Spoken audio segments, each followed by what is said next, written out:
no one's ever called me any of the things you've called me today. So that is all new.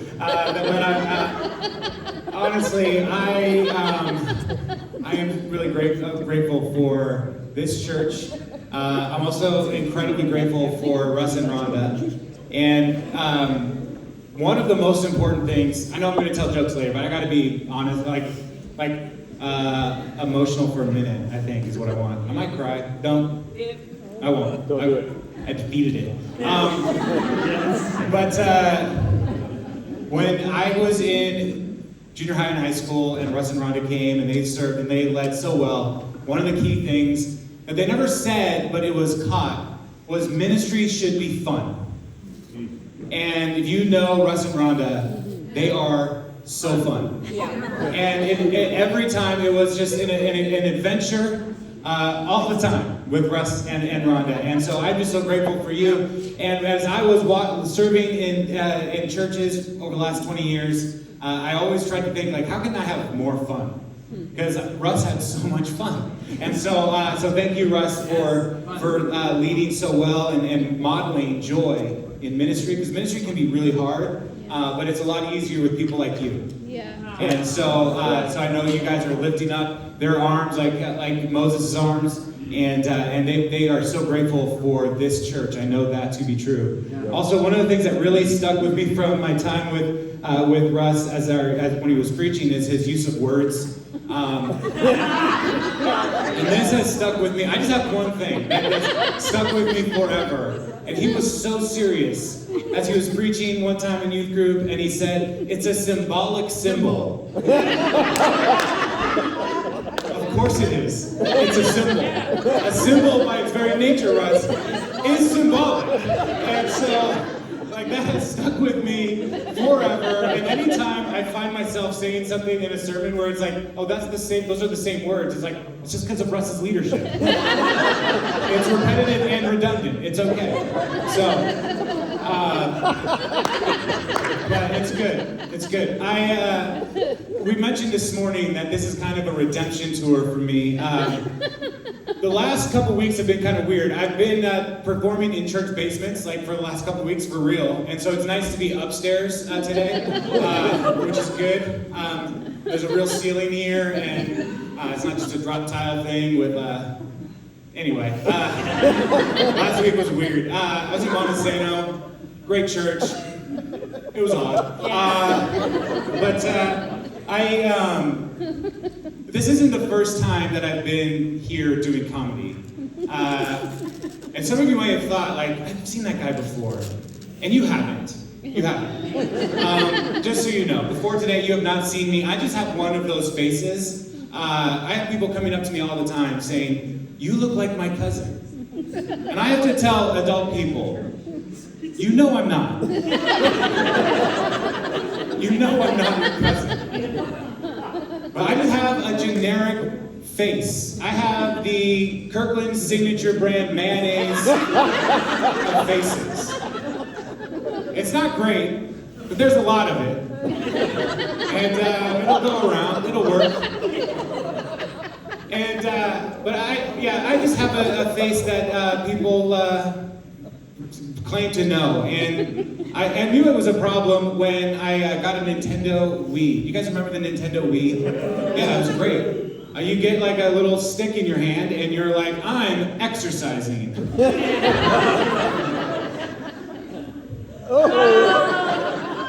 It was awesome. How many of you guys bought the Nintendo Fit? Anybody? Wii Fit? And you thought this is going to change my life?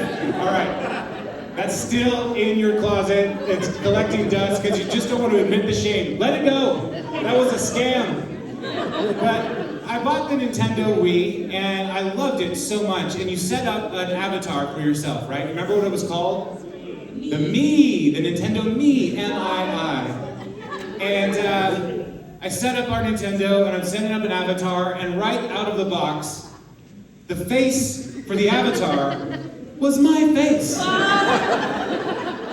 That me was me. And so I was like, I gotta do something about this. I'm too generic. So I grew a beard at the same time that all the generic white guys were growing a beard. And I'm looking around the room, I found my people, so it's good. It's good to have a lot of bearded folk here. You probably too feel like you have the Kirkland signature brand generic mayonnaise of faces, and I'm glad we're here. We're together. But I grew a beard at the same time everybody else, so it did nothing for me. It didn't set me apart, just more generic. But one time, having a beard is difficult. And sir, your beard is amazing. I can't read your name from over here, but I do love your wonderful. Looks good.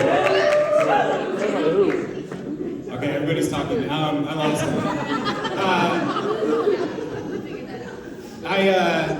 Having a beard is risky though, because if you over trim your beard, like it gets out of sync, and it's like it's too far, you gotta start over, right? Yep. And that's like one of the worst things, because you shave your face too much, and you come out of the bathroom, and your wife is like, "Who are you?" "I'm leaving." And so, we're doing good though. We worked it out. I just went away for a couple weeks. It was fine. But yeah, I have been here before.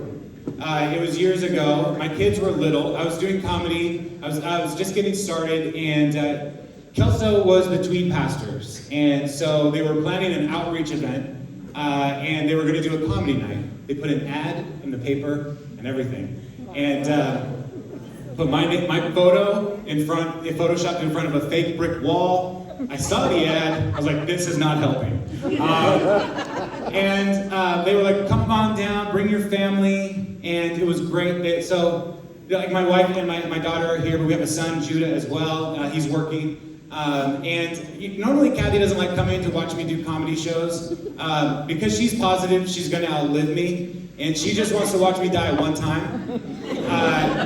And this was one of those nights where she watched me die because this outreach event was not well attended, and it was mostly folks who were more advanced in years.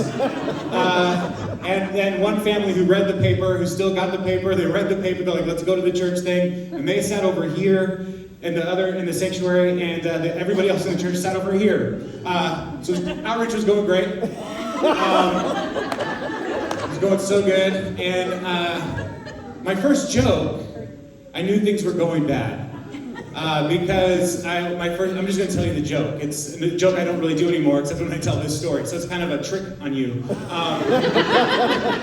My first joke was I don't play fantasy sports because last time I was a part of a draft. I drafted a dragon. And that was the same reaction. It's not a great joke, but I was pretty proud of it. And it was even quieter that night than tonight. And it's never a good thing when you ask the room, "Do you guys know what fantasy sports are?" And the lady in the back just said, "No!" And after that weekend, I had 3 shows that weekend. A Friday night with Young Life, Sunday night at Kelso, and a Tuesday night in Auburn. And after that weekend, I decided I'm going to retire from comedy. And I did. And that decision to retire from comedy left people speechless. Because nobody talked to me about it. No one cared. I just stopped doing it. And so, as my kids got older, they didn't need me as much. And Kathy was like, "You should go do something." So I got back into comedy. Which is great. I used to be in a band, and we weren't good. And so as I'm getting older, I've got some midlife crises happening. One is trying to be a comedian, the other is trying to play guitar again.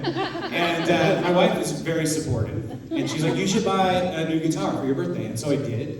And she loves when I play guitar because that usually means I'm in a different room. We're just going good. So, I'm getting really good at guitar. Anyway. Yeah, don't ask Russ about any of our band songs. Or Kyle, please. Don't ask them. They know things. Kyle was not in the band, no.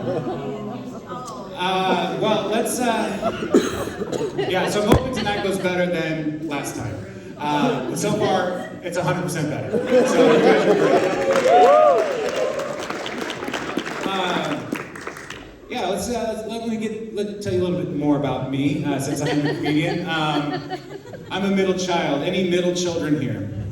All right, okay. Who cares? Right?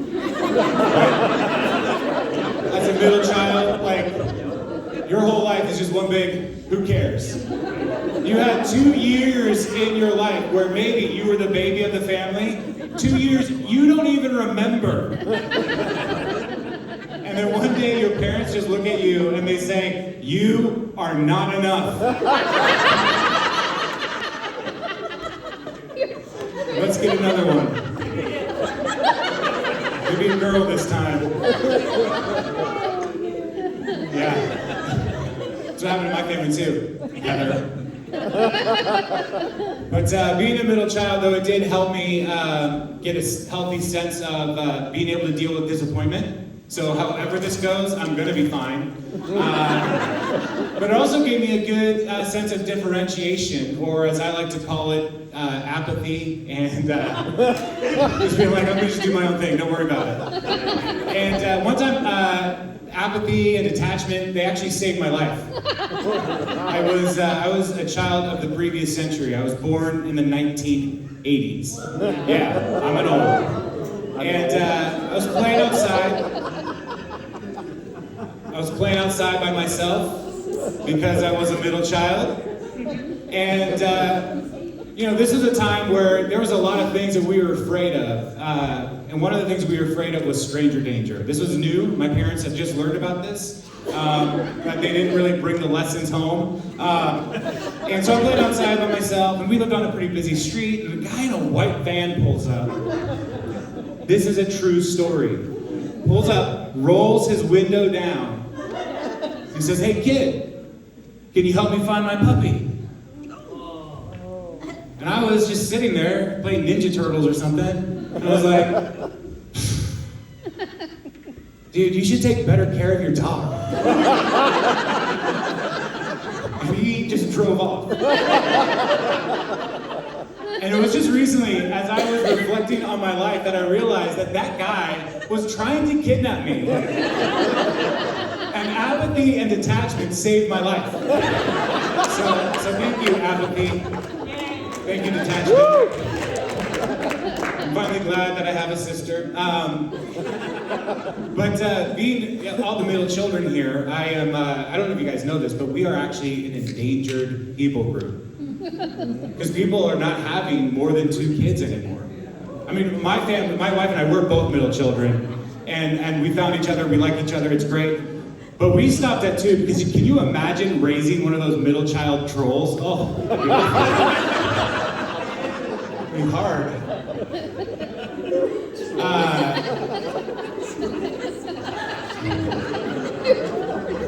All the middle children here, you know, and all the older siblings are like, tell me about it. They don't follow any of the rules. We're not supposed to play outside. I went to Japan. My brother-in-law is Japanese, and we had the opportunity to go and hang out with his family. They're awesome, and Japan is a really cool country. I recommend it. Of all the countries I've been to, it's one of them. And it was awesome. But I was asking him questions about Japanese culture and families, and I said, well, do you guys have a term for middle child? And he said no.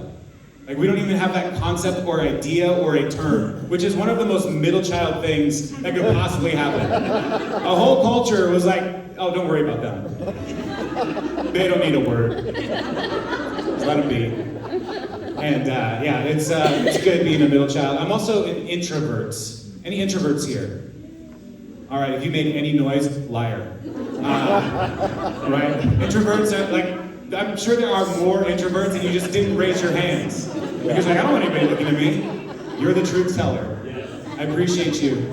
And introverts, we're often overlooked and usually we're fine with that.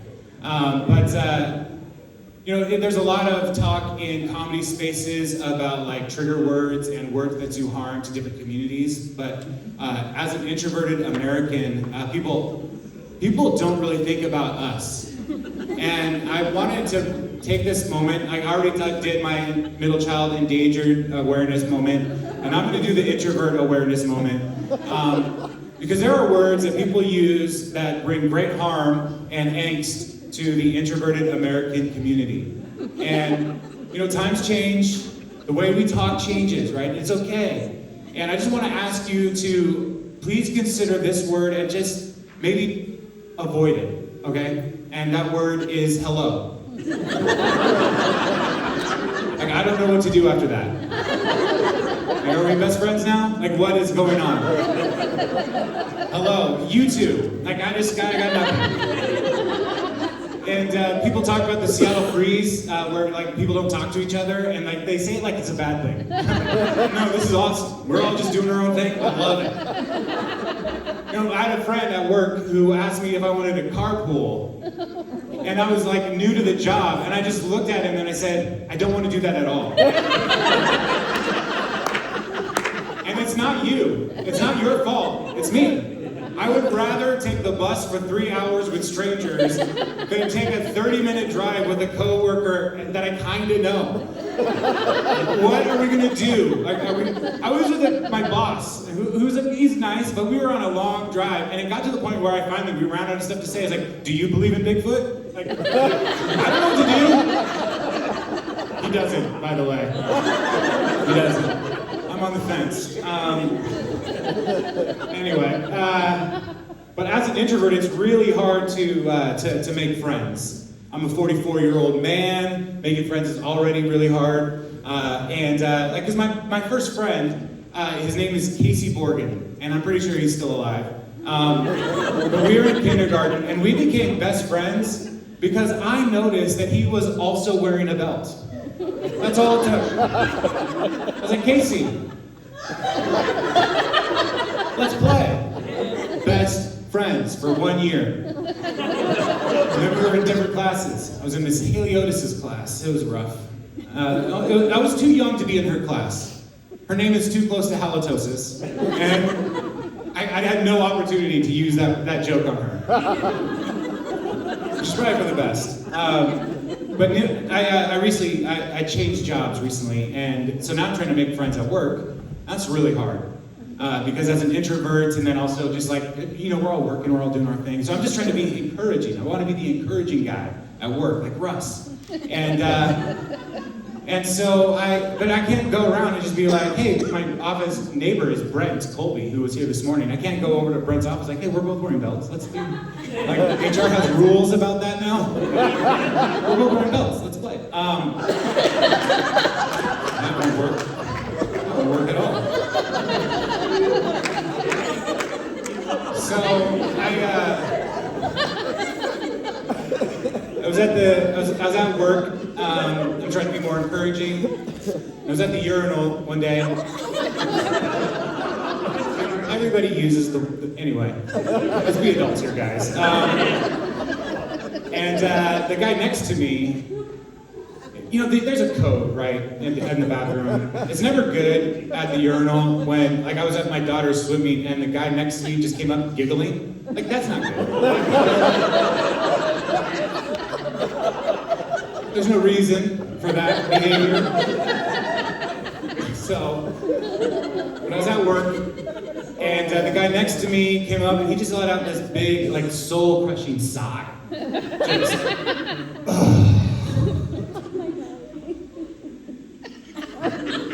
And I was like, it's okay, buddy. It'll all come out okay.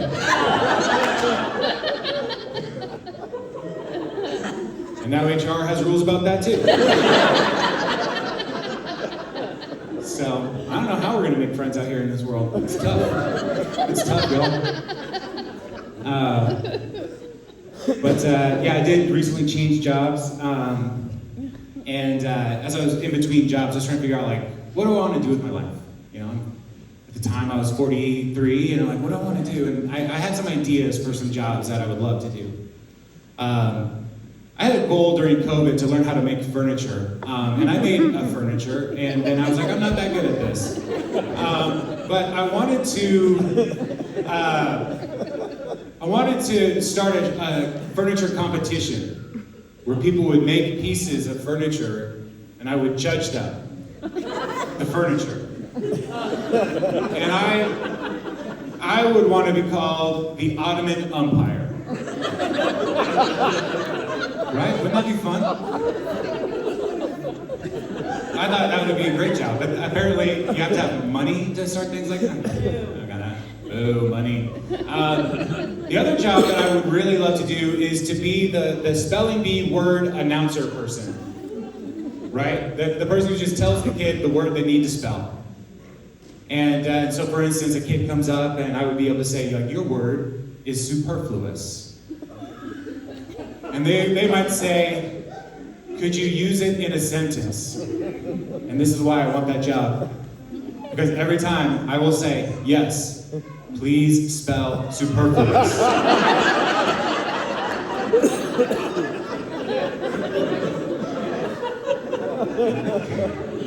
Superfluous is one of my favorite words. I know it's a bit extra.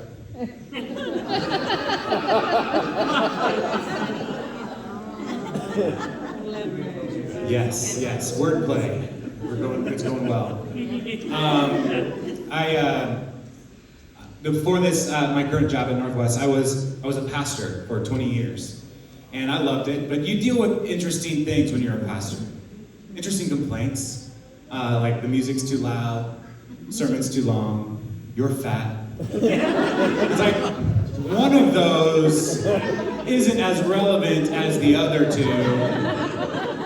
I don't know if that was necessary. Cal. I was not a very good counselor as a pastor. There's a couple, okay. We could tell. There are like a couple signs. One, couples would come in and they'd be fighting about something, and I would immediately choose sides. I don't think you're supposed to do that. I don't think that's a good idea. Like, you should not be that guy. I was that guy. And when I started doing comedy again, I would meet with people, and I would try as best as I could to like talk to them, listen real good, and then send them to someone who can actually help them. Because I just knew that wasn't me. That wasn't me. It's not Russ either. Russ was like, yeah, what do we do? I left.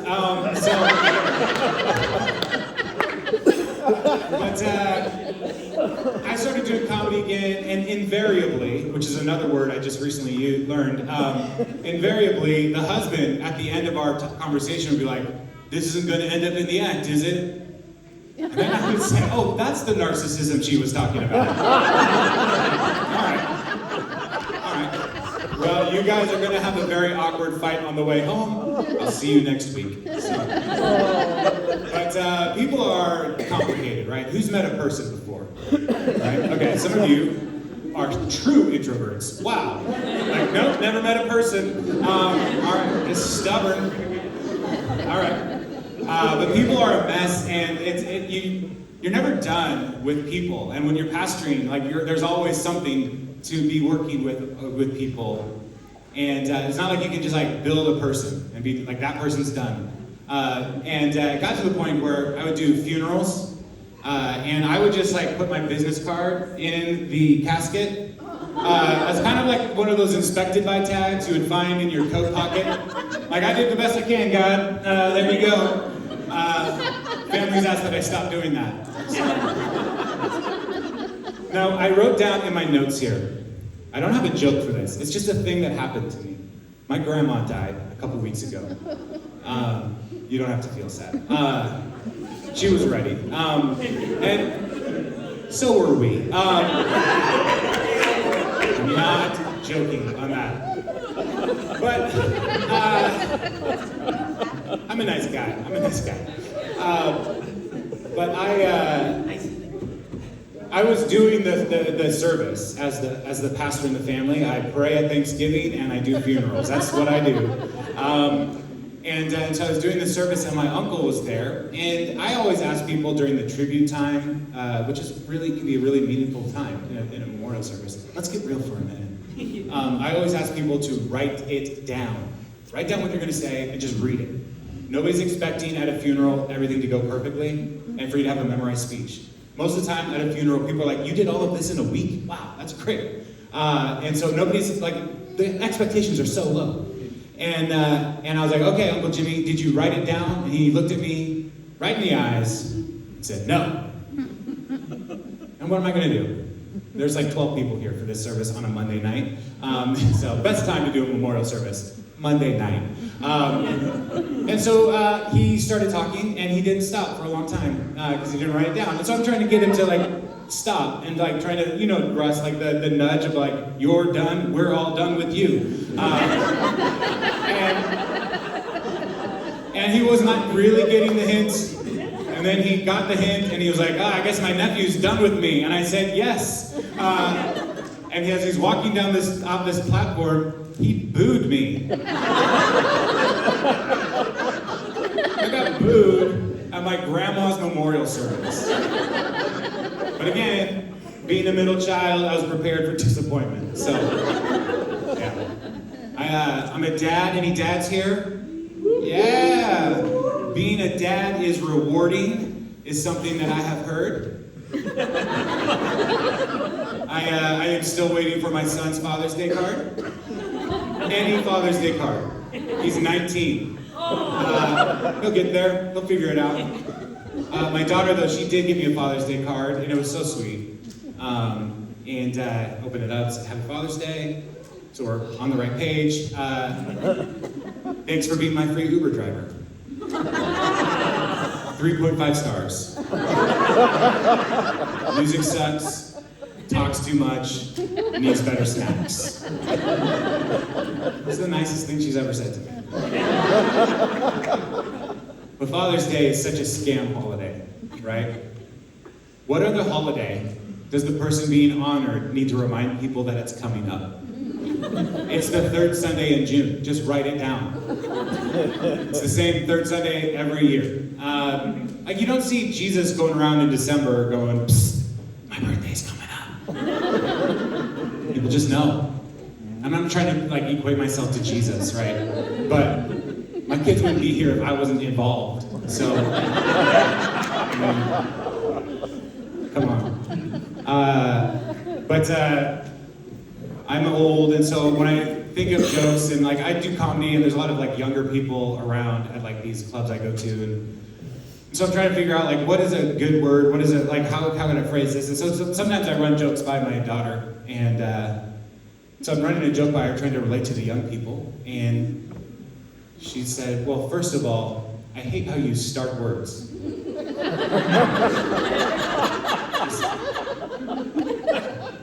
What do you do with that? How do I communicate without starting a word? So we're growing. We're getting better together. But I knew I always wanted to be a dad because my dad was awesome. And he's still alive. But he's so he still is awesome. But he always made me feel safe. That Brian Duman, he's great. And when I was a kid, like we were afraid of everything, right? Like I said, there was stranger danger. I was afraid. I thought that the amount of times I had to learn how to sing the song, I thought for sure my clothes would catch on fire more. If your clothes catch on fire, just stop, drop, and roll. Like that never happened to me one time. But I was really afraid that when I was 4 years old that somebody was going to break into our house and murder our whole family.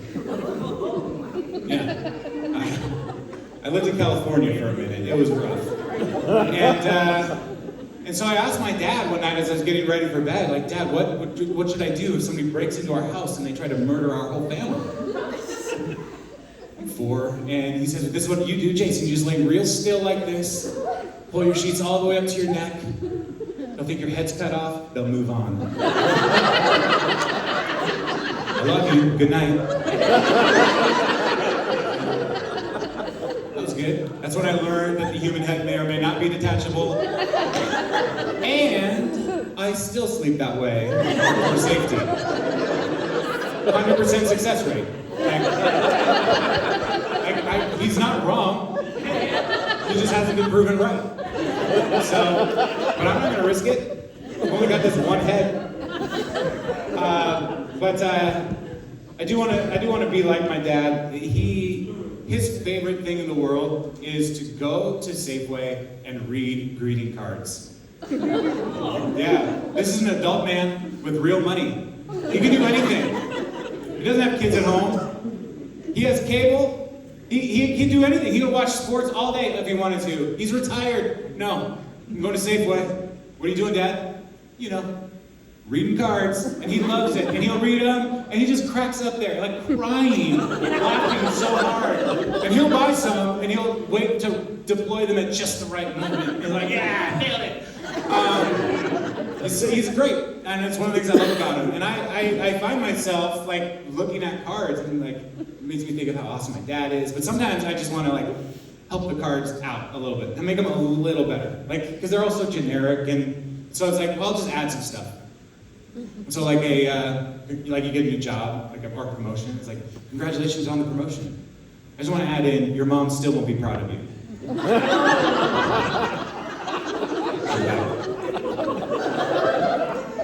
Or, you know, like, say your grandpa dies, and it's like, inside it says, Grandpa's in a better place. And you just want to write, because he doesn't have to listen to you whine anymore. Or a retirement card. Just, it's happy retirement, enjoy your golden years. Just write down, like, statistically, you're 12% more likely to die early because you're retired. So enjoy the time you have. Put it back. You can find those at the Bothell Safeway. I'm just trying to help. Also, like my dad, I want to, like my dad and his father before him, I'm a hunter and a gatherer. And early morning on Saturdays, I like to hunt and gather for donuts on the plains of Bothell. And I went to a donut shop that I was pretty excited about. I heard about it, saw it on the Instagram, and it had a window in the thing that said "Proudly Christian Owned," which was like, oh, okay. Because I'm Team Jesus, right? I love Jesus. You know, bread, fish, wine. Those are his go-tos. But have you seen him? I don't think he's ever had a donut in his life. He looks like he's always on CrossFit. It's a crucifix joke. He can take it. He can take it. He's good. But no, what I look for in a donut shop, I look for a little shrine to Buddha in the corner. Like, for real, like that is a philosopher, a wisdom leader who knows his way around a crawler, right? So the five-fold path to enlightenment is a maple bar, a apple fritter, something with a twist, and two things you eat on the way home, right? You know, follow your bliss, and then take a great, great nap. At 7:30 a.m. on a Saturday. It's like, I think I'm gonna take a nap. I'm tired after those donuts. The Buddha says. But I do need to get healthy. We see that. I was at a banquet last night for a Fijian church. They wanted me to come and talk about the Northwest Partnership Program. So I was like, oh yeah, for sure, I'll do that. And they told me that week, please wear a suit. Like, they told me on Thursday for an event on Saturday, please wear a suit. And I was like, ooh, that's bad news. I haven't worn a suit in a while. And I found out yesterday that there's more of me. Or less of suit. So I do need to get better. Another wake-up call, I recently strained my shoulder, putting on my jeans. In my defense, though, they were right out of the dryer. Right? The dryer jeans are so tempting, because they're so warm and comforting, like a hug from your mom, right? But also so judgmental, like a hug from your mom. So, I am married. Any married folks here? Yeah, being married is the best. Married my high school sweethearts. Yeah, we met when we were in high school. I was in an Easter play at our church. I was Pharisee number 2. It was a load-bearing role in the Easter play. I said, "That's preposterous." It was good. It was a victor, right? And I was the victor that night because I met my wife. And it was great. But I do a lot of club comedy stuff. I'm in different bars and stuff. And I work with a lot of younger people, and they talk about dating and on the apps, and like that sounds awful. Like the apps in our family are like Papa John's, Taco Time. Those are the apps that we're dealing with. People talk about the apps and it sounds awful, and like, how have you been married for so long? And the first thing I tell them is just keep going home. Like, just go home. Especially if you feel like you're going to do something stupid, don't do that. Go home. And so I think I'm saving some marriages out there. But also, like, one of the most important things is to be curious about your spouse, right? And like, be a student of your spouse. And it works great for me because I have no idea how her brain works. After 21 years, I'm still amazed. Yeah, we can applaud for that. We're still married for 21 years, and I agree with you, Justin. You know what I'm talking about. Your wife says some things and does some things, you're just like, not how I would have done it. I'm not trying to get you in trouble. I'm just trying to be in church, to be honest in church, y'all. Come on.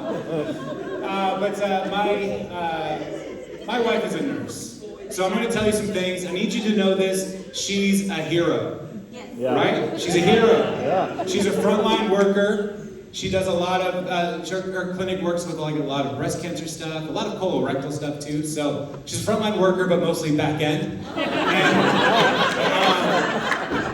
And so my wife, the nurse, she, like at our house, we have, I'm the opening shift at our house. Like I get the coffee going, I feed the dogs, I get everything going in the house.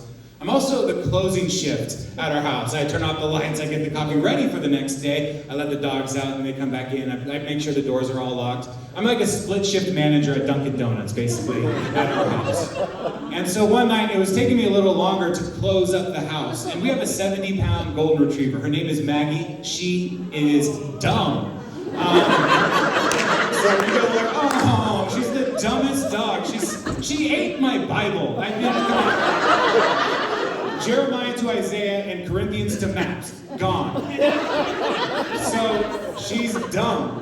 But every night we close the door, she lays down right in front of our door, and every night you hear a thud when the 70-pound golden retriever is like, I'm here now. And so one night, it's taking me longer to get the house all closed up and ready for the next day, and Kathy heard a loud thud right outside our door. It was Maggie. Kathy thought it was me. She thought I was dead. And she texted me, "Are you okay?"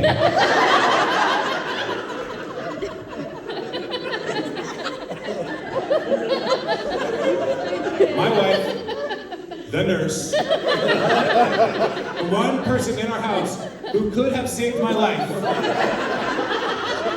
was already in the blankets. You okay? And I saw that when I got to our room. I plugged in my phone to charge overnight. And I was like, why did you text me? And she didn't have to tell me. Oh, I heard a thud. I thought you were dead. She didn't have to tell me that. She could have just said, oh, you were just taking a long time. No, this is one of the things I love about my wife. She's so honest. And I thought you were dead. And I looked at her and said, so you texted me. All right, that's cool. But we've been married for 21 years, and like I said earlier, she thinks she's gonna outlive me, which is probably true, and it's for the best. But it's probably true because her grandpa is 92 years old. He just recently got remarried. Yeah. And we went to the wedding. It was a wonderful affair. The cake was blended. The bridesmaids all had matching walkers. It was really good. But it led to an interesting conversation after when we got home and getting ready for bed. And she asked, like, well, Jason, you know, one of us dies first. Would we remarry? And all the men in this room know right away, that's a trap. It's a trap question. And I've been around the block for a while, and I knew, like, ooh, this is like Jeremy Renner in the Hurt Locker, right? I've got a bomb in front of me, and I've already been through some stuff. And one wrong wire, this is all gonna blow up in my face. And so I was like, well, Kath, well, babe,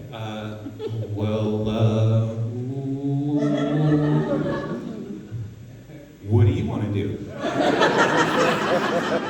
Because I'm a leader. And she said, well, if I die first, I don't think I want you to remarry. Which is like intense, right? But it also gives me parameters for the conversation. I know what to do now. And I said, well, babe, if I die first, I just want you to be happy. And she said, thanks. I will be. I love you. Good night. That's it for me, everybody.